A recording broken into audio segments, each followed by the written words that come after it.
Hi and welcome to the Vet Story Podcast, home to the most outrageous stories told in VetMed. It's raw, it's unfiltered, unscripted, unedited, just raw, off-the-cuff stories. I'm your host, Reece Generelli, and if you're in the VetMed space in any capacity, and you have a story like this, I want to hear it. So get ready to have a laugh, eyes on the road if you're driving, close the doors, and enjoy the show.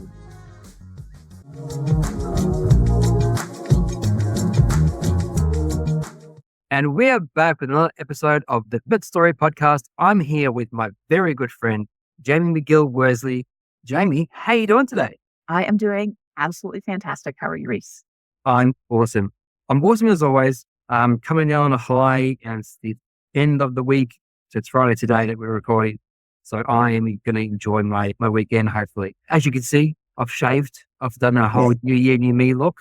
A little less bushy there, yes. A little bit bushy. It's bushy, less bushy. Come on. Who doesn't like a good bush? You walk right into that one. Yeah. But I get told, I look, at least 10 years younger. I no longer look 50, I look 35. Tell the audience a little bit about yourself. All right. So I am Jamie McGill Worsley. I am a veterinarian and a partner in a multi-location practice in Southwestern Ontario. We have just recently opened our sword clinic. We have 2 in Sarnia and 1 in a small town called Forest, just along the shores of Lake Huron. It's a beautiful part of the province, part of the country to live in. That is just like on the riverbank of Michigan, is that correct? Yes, yeah. We are a border city, so we're just on the other side of the river from Michigan. So again, it's a great place to live, easy access to the US, easy access to the big city, but a nice small community where there's lots of green space and affordable cost of living and fun, but quiet to be had at the same time. Nice. Now, the third one is a new build, isn't it? Yeah, so we opened our 3rd clinic, which is called Northern Oak Animal Hospital. If you shorten that down, it is NOAA, an acronym. We opened that in June of this past year of 2024. And it was the first time that we have done a new build. Fun fact, we had taken over space that was previously occupied by an RBC bank. And turns out the cost of removing a vault and a vault door is considerable. So we opted to keep the vault and the vault door. So we've got the safest X-ray room in the province. And we're just hoping that nobody ever closes it because I'm likely to be locked inside with no way of getting out. So if someone does close it, you're screwed, you're fucked. Pretty much. We have safely ensured there is a bank of kennels. You cannot easily close this door. Rumor has it there's an emergency release somewhere inside of that room, but I am not currently aware of where that button is. All right. Got it. All right. Jamie, tell us a little bit about this story that you have. I seem to somehow often get myself into some interesting cases that are a little bit more unusual, not really things that we encounter in that school that don't really prepare us for how to tackle these things.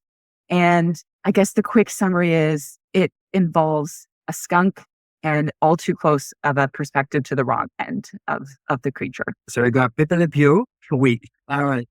Go for it. All right. So for a number of years, I have assisted one of our local wildlife rescues in caring for their various patients.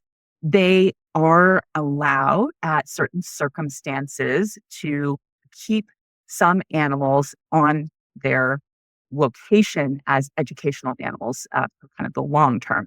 And often this happens when a young creature was orphaned and probably hand-raised by some meaning but unsuspecting civilian, hand-raised so that the animal's now imprinted on people and just can't safely be released back into the wild. So in this particular situation, a very, very cute little baby skunk, like, let me tell you, they are super sweet. They've got these fun little paws and they're very personable.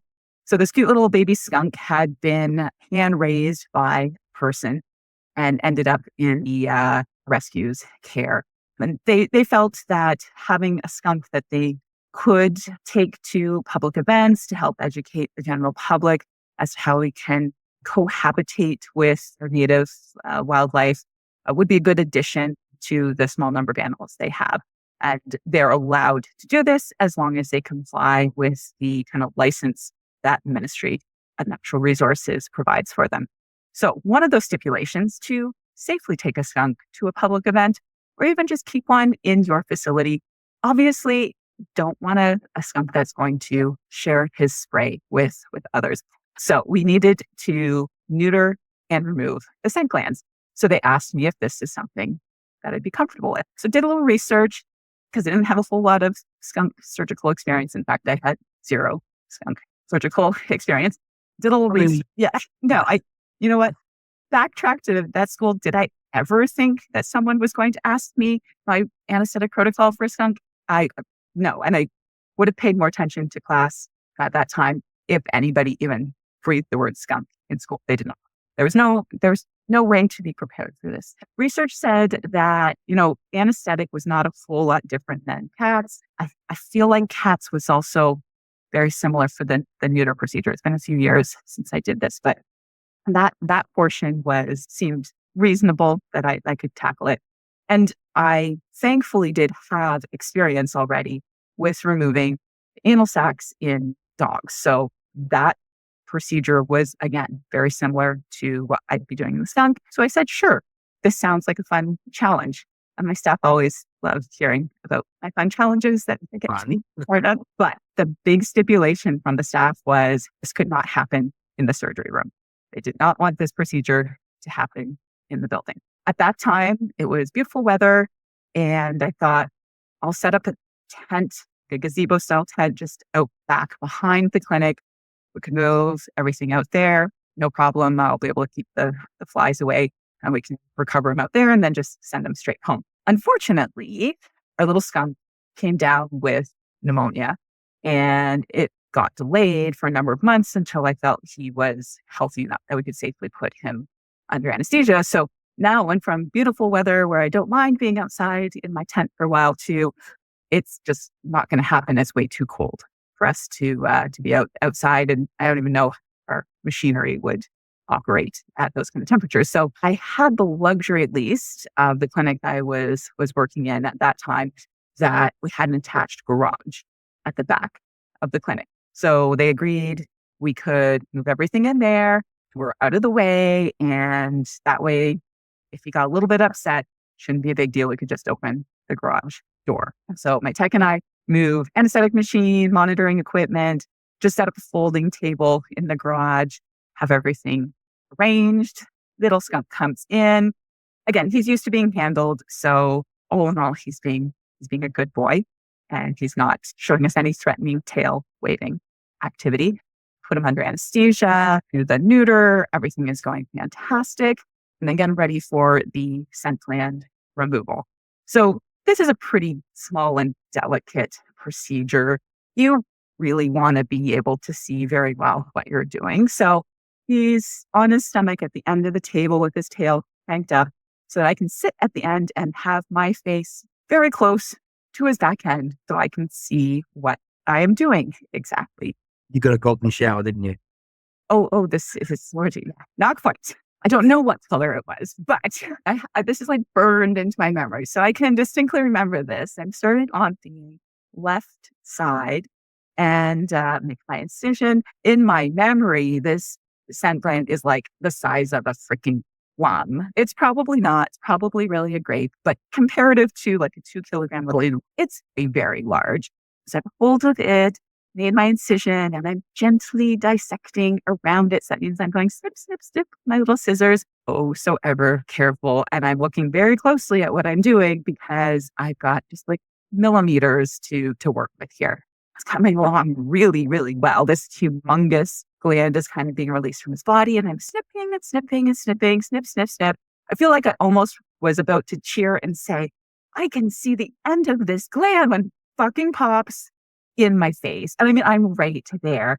And sure, I'm wearing a mask and a hat and I wear my big glasses and my gown, but it's like going up into my sinuses. It's like down my tear ducts. I swear it's like curling into my ears. I'm just being enveloped in this oily, acrid stench. I want to vomit inside of my surgical stuff. And apparently at that moment in the clinic, this wall of foul smell just starts at the back of the clinic, moves through the treatment area, past the double doors, fills the exam rooms, up into the waiting room. It gets into the ventilation, and it's just like skunk sprays being spread everywhere at the clinic. So I have to motor along, and now I'm trying not to get rammy and just like chop into the second one because I just want to get out of there. But finish up the procedure, wake our patient up.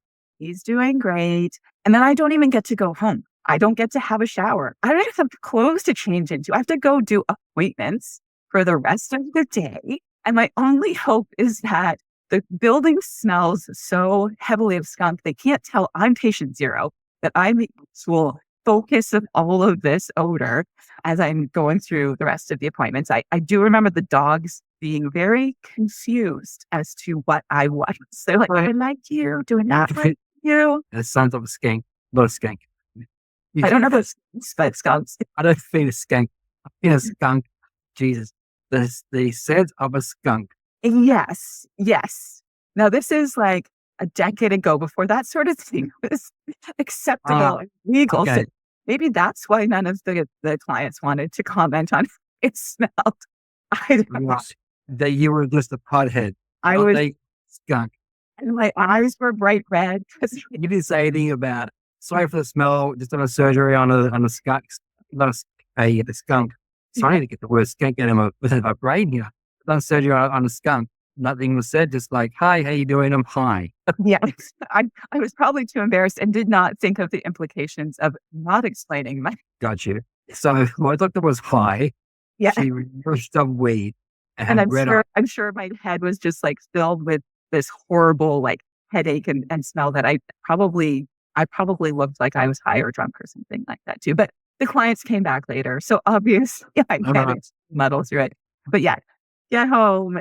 And if you've ever had to bathe a dog or cat who has recently been sprayed by a skunk, you also know that it gets worse before it gets better. So while I was very much looking forward to that shower to rinse this all off. You take the oily skunk spray, you put hot water on it, and it pretty much starts the whole process over again. So I'm just, it's like, again, it's like coming out of my pores and I can taste it because it's all the way like down the back of my throat. And it left such an impression on me that fast forward, I want to say within the next couple of weeks, one of my favorite passions and pastimes outside of work is running. And we have a local race that happens late fall at night. It's a night race through one of our beautiful parks along the waterfront. So I signed up for this because it was a great opportunity. And I'm out running through the trails. You know, my lungs are wide open because I'm giving up my all here. Of course, it's just around dusk as it's getting dark.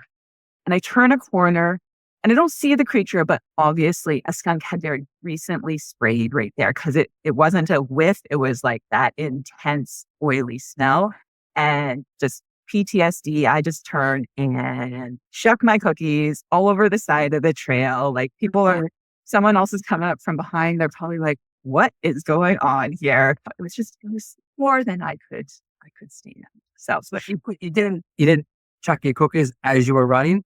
You had to pull over. I at least pulled over slightly off the trail, so I was not sure with the race of anything else. Oh, you disappointed me. I thought you would be running as you kept going. If it was surgery, I'd have no choice but to do that. But running, I at least pull over to the side. Got it. So that is the day forever burned into my mind of my up close encounter with the skunk. Skank. I mean a skunk. Yes. They only see skunks. Hey, we're saying us here skanks. Jeez. So what about today? What about when you smell it still, do you still dry reach a little bit? I think I just get these it's more of a flashback to, did you actually do that? Why did you ever agree to do that? The intensity has worn off over time. However, there is a big difference between the intense fresh smell directly from the gland and the fit out smell of it being in the air or on pets that have been sprayed before. I do think I'm a little bit more acutely aware of it though, because I will say to clients when we're in the room, I'm like, oh, did your dog get sprayed recently? And they're like, it was like 2 months ago. I was like, yes, I can smell that Oh, really? the residual. And they're like, he smells. I, I think I just am really familiar with it. Right. Okay. So how long did it take you to get everything out of your pores? It was days. I remember even again, it was like this taste down the back of my throat. I remember like blowing my nose like 3 days later and it kind of like wake the smell back up again. And that whole like tomato juice thing, no, does not work. I think I might have Right. taken some there's the old wives' tale. You're supposed to bathe your dog in tomato juice. I have no idea where that came from. It's just a recipe for turning your white dog pink. But there is a great recipe out there online of Dawn dish soap and peroxide. I think I just opted for a lot of shampoo and body wash that day.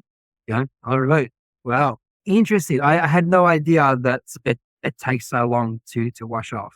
Yeah, it is oily, and so that's where it holds on to tissues, it holds on to hair, and water doesn't help. In fact, oil and water just makes it worse. Wow. Okay. Okay. Well, that's an interesting story. It would have been better if you did get that golden shower, but it is what it is. It is what it is. I was wearing lots of PPE, just not enough for the skunks. You got it. Jerry, so our 3 clinics in the Sarnia and Forest area have some great presence on Facebook and on our website. So we've got Northern Oak Animal Hospital at northernoaka.com, Forest Veterinary at forestvetclinic.com, and Birch Lane Veterinary at birchlaneveterinaryclinic.com. Check us out. This is just one fun little chaotic thing that kind of crops up during our days. And if you're interested at all joining our team, let us know. That's right. Because you're super loaded right there, right? At the moment, right? You've got people come out of every office. You can probably put in 2 doctors, 3 doctors in there. We would love to have at least another 2 doctors to join our team between our 3 clinics and our new clinic having a bigger footprint with kind of 4 exam rooms available to us in that one location. We certainly have the capability and the need to include a few more doctors on our teams, as well as registered veterinary technicians and other support staff at various levels that have an interest or experience in the vet med industry. Very cool. And I assume that you have what do you call those characters? No, I keep saying mascot. It's saying a mascot, but do I have a mascot? Is it a skunk? It wouldn't already be a skunk if it was. Yeah, no mascots. The skunk lives somewhere.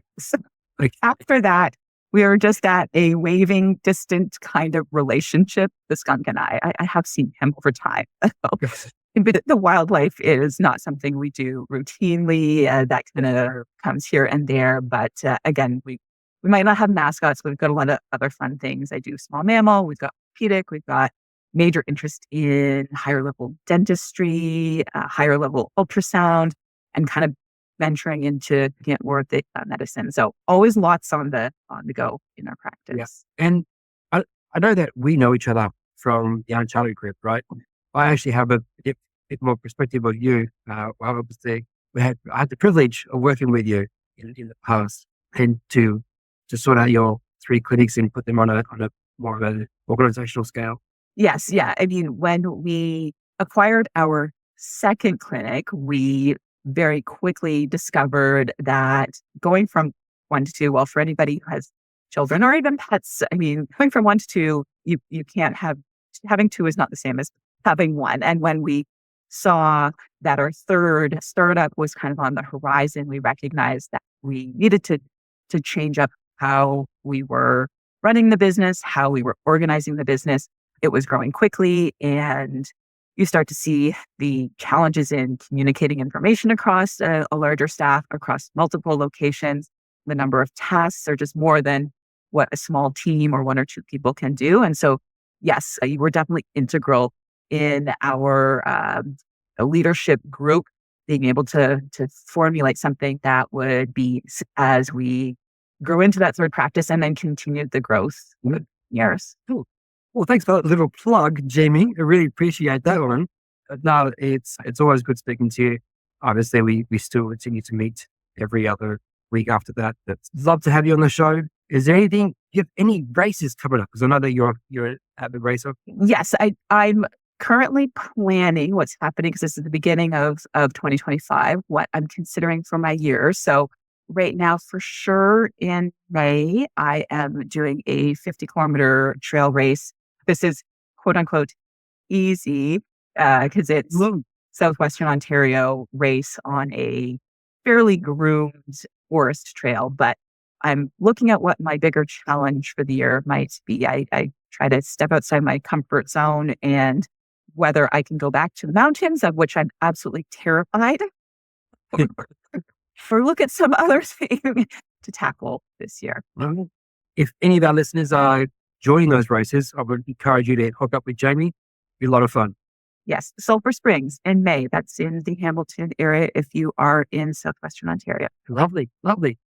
Jamie, thanks so much for coming on the show. I really appreciate it. Any final words before we say goodbye? It's been an absolute pleasure. This has been a lot of fun. Yes, we might often about business, but it's not very often that we get to No, that's true.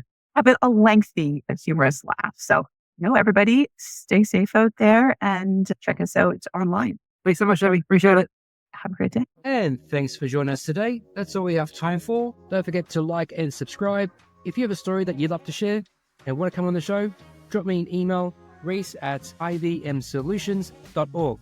This podcast was brought to you by IVMS, Innovative Veterinary Management Solutions. If you are tired of being a business operator and want to be a business owner, then give me a call. If you've heard of systems like Traction, EOS, Lean, 4DX, and other similar systems, they're all great systems, but none of them are vet specific. I have taken the best of every system, rebuilt them using our industry KPI standards and your practice core metrics, because every practice is different. I will bring your vision to life, get your team brought in and aligned to your long-term goals. I will systemize your practice so you can have more time doing what you love to do.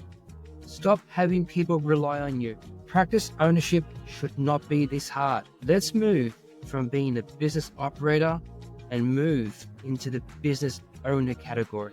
If that interests you, go to our website, www.ivmsolutions.org.